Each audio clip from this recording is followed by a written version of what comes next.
Welcome to today's Explainer. We're actually skipping the usual intro today because we're diving straight into something massive. Think of this not just as ancient philosophy, but as a literal cinematic epic spanning the cosmos. And the craziest part? The main character, the protagonist of this whole story, is you. So let's start with the ultimate cold open question. What is the ultimate truth? Now, we kind of walk around every single day with this unshakable confidence that we know exactly how the world works. We trust our eyes, we trust our science, we trust our assumptions. But what if we're actually navigating the universe with profound ignorance? What if we're boldly claiming we know absolutely everything, when in reality we barely understand a fraction of a percent? That brings us to Section 1, The Illusion of Truth. Subtitle, The Blind Men and the Elephant. To introduce the core conflict of our story, ancient Jain philosophers used this brilliant concept. Imagine an incredibly complex, massive reality, represented by an elephant. Now, picture a group of people who are completely blind to the big picture, trying to figure out what exactly it is they're touching. Notice how incredibly fast this fractures our sense of reality. The guy holding the tusk shouts out, "Hey, it's a spear!" The one holding the tail swears it's a rope. The trunk, a snake. The ear is a fan, the leg is a pillar, and the belly is a wall. Each person is holding on to a real, genuine piece of the truth. But because their vision is just so limited, they mistake their tiny little fragment for the absolute, complete reality. I mean, they are all right, but at the exact same time, they're all completely wrong. And that is the tragic flaw of the human condition. Okay, so how do we overcome this literal elephant-sized ignorance? We move to Section 2, the many-sided reality, which is essentially the first cheat code of the universe. And that cheat code is called Anekantavada. It basically translates to the many-sidedness of reality. It dictates that every single object in the universe has infinite characteristics. Think about a simple pen on your desk. It has elements that are totally temporary, like its color or the ink inside, which will be destroyed over time. But the fundamental atoms making it up are permanently enduring. To grasp the real truth, we have to embrace multiple, often contradicting aspects all at the exact same time. And the scale of this concept is just breathtaking. Jain holism suggests that reality is so deeply interlinked, it's like a giant puzzle. You literally cannot fully understand one single thing without understanding its relationship to absolutely everything else. If you truly entirely comprehended just one single atom, its internal properties, and how it relates to every other atom out there, you would instantly possess knowledge of the entire universe. But if the universe is that infinitely complex, how do we talk about it without sounding like those arrogant blind men? This brings us to Section 3, the power of perhaps, and embracing the relativity of knowledge.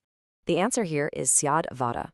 Because our human perception is so fragmented, we have to replace absolute arrogance with the wisdom of relativity. Syad Vada means that all our claims to knowledge are strictly limited. So technically, every statement we ever make should start with the word Syad, which translates to perhaps, relatively, or from a certain perspective. It is literally the ultimate antidote to dogmatic thinking. To really make this click, let's look at a super relatable example, the weather in Delhi. Imagine a tourist arriving straight from the freezing winters of Norway. To them, a 30-degree day in Delhi feels like an absolute scorching furnace, right? But then imagine a tourist arriving from the extreme heat of equatorial Africa. To them, that exact same 30-degree weather feels like a cool, breezy hill station. So who's right? Well, they both are, relatively. That is Syadvara in action. Now that we've set the ground rules of reality, it's time for Section 4, the soul's infinite potential, unlocking the hero. This is where our story gets incredibly personal. The true protagonist of this epic is the jiva, the soul, and it's holding some serious, dormant superpowers waiting to be unlocked. But look, every great hero needs a formidable antagonist. In Jain philosophy, that villain is Pudgala. Pudgala is the unconscious, physical, atomic matter of the universe. It's the stuff that makes up our bodies, the environment around us, and even our karmic baggage. And it constantly binds to the pure conscious soul, just weighing it down. The entire overarching epic of Jainism is this eternal cosmic battle between our boundless spiritual potential, the jiva, and our physical limitations, the Pudgala. And the difference between these two forces is wild. Physical matter is totally exclusive.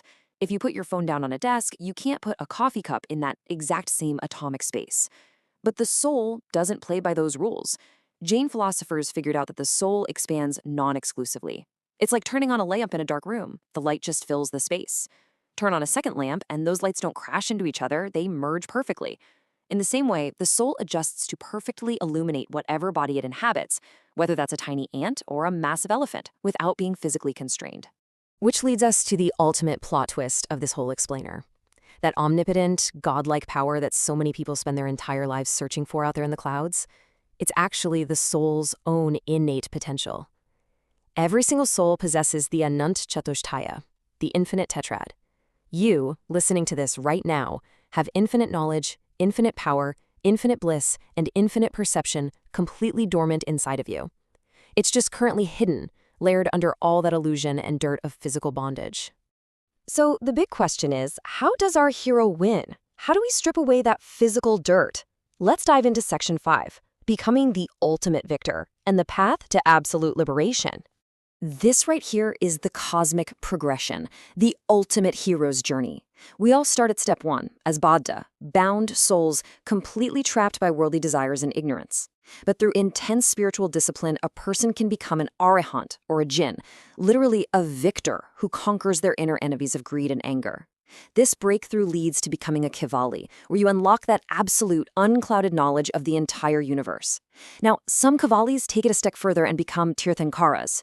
These are the ford makers, the ultimate cinematic guides who construct a bridge for the rest of humanity to safely cross the ocean of suffering.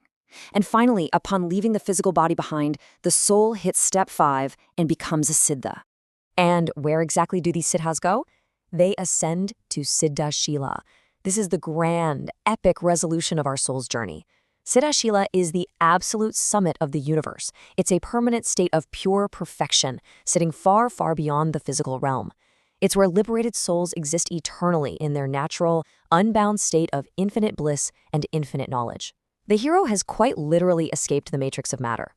Which brings us to the end of our cinematic epics, leaving us with one incredibly provocative thought to chew on. If ancient Jain philosophy is right, and your very own soul already possesses infinite knowledge, infinite power, and infinite bliss, what illusions are blinding you today? What elephant parts are you currently clinging to, convinced they are the absolute truth? Thank you so much for joining me on this deep dive in today's explainer, and I highly encourage you to keep questioning your reality. Catch you next time.